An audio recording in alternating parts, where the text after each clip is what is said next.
শুভ দুপুর বন্ধুরা, পুষ্পা কিচেনে আপনাদের স্বাগত জানাই। আজকে আমি রান্না করব পাকাল মাছ। তো তার জন্য আমি মাছগুলোকে প্রথমে কেটে নিচ্ছি, কেটে ধুয়ে পরিষ্কার করে নেব মাছগুলোকে। আমি এই মাছগুলোকে অনেকে পাকাল মাছ বলে, অনেকে তোড়া মাছ বলে। আপনারা কি নামে চেনেন আমাকে অবশ্যই কমেন্টে জানাবেন।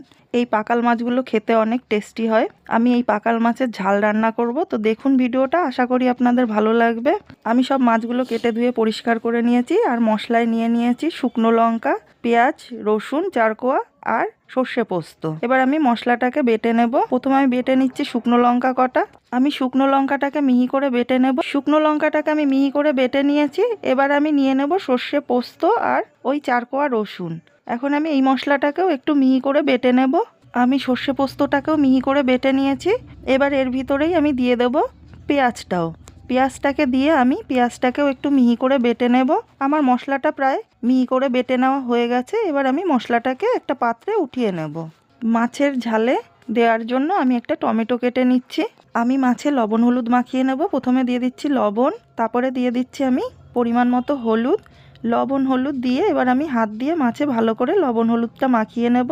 আমার লবণ হলুদ মাখিয়ে নেওয়া হয়ে গেছে। এদিকে আমি উনুন জ্বালিয়ে কড়াই বসিয়ে দিয়েছি। কড়াইয়ে দিয়ে দিচ্ছি পরিমাণ মতো সর্ষের তেল। সর্ষের তেলটা আমি একটু নেড়েচেড়ে ভালো করে গরম করে নেব। তেলটা ভালো করে গরম হয়ে গেছে। এবার আমি একে একে মাছগুলোকে ছেড়ে দেব। মাছগুলোকে ছেড়ে দিয়ে ভালো করে একটু ভেজে নেব। আমার মাছের এক পিঠ ভাজা হয়ে গেছে। এবার মাছগুলোকে উল্টে দিয়ে আমি আর এক পিঠও ভালো করে ভেজে নেব।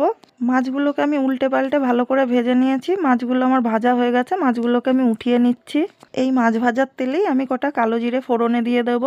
আর দিয়ে দেব কেটে রাখা টমেটোটা। টমেটোটা দিয়ে নেড়েচেড়ে আমি টমেটোটাকে আগে একটু ভেজে নেব। এই টমেটোর ভিতরেই আমি দিয়ে দেব পরিমাণ মতো লবণ আর পরিমাণ মতো হলুদ। লবণ হলুদ দিয়ে আমি টমেটোটাকে ভালো করে একটু নেড়েচেড়ে ভেজে নেব।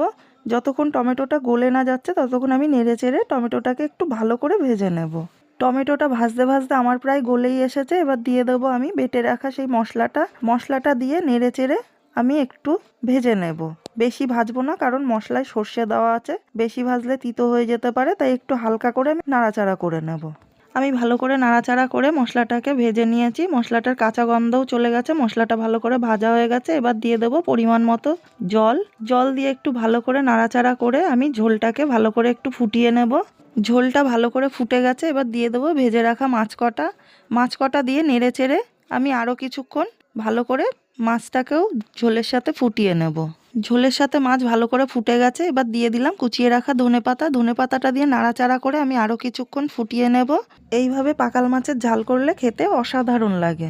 আমার এই রেসিপিগুলো আপনাদের কেমন লাগছে আমাকে কমেন্টে অবশ্যই জানাবেন। ভালো লাগলে একটি লাইক করে দেবেন, সাবস্ক্রাইব করে আমার চ্যানেলটির পাশে থাকবেন।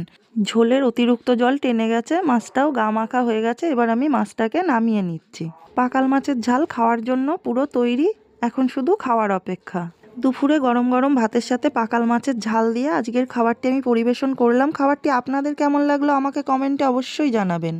এই রকম পাকাল মাছের ঝাল হলে এক থালা ভাত নিমেষেই শেষ হয়ে যায়।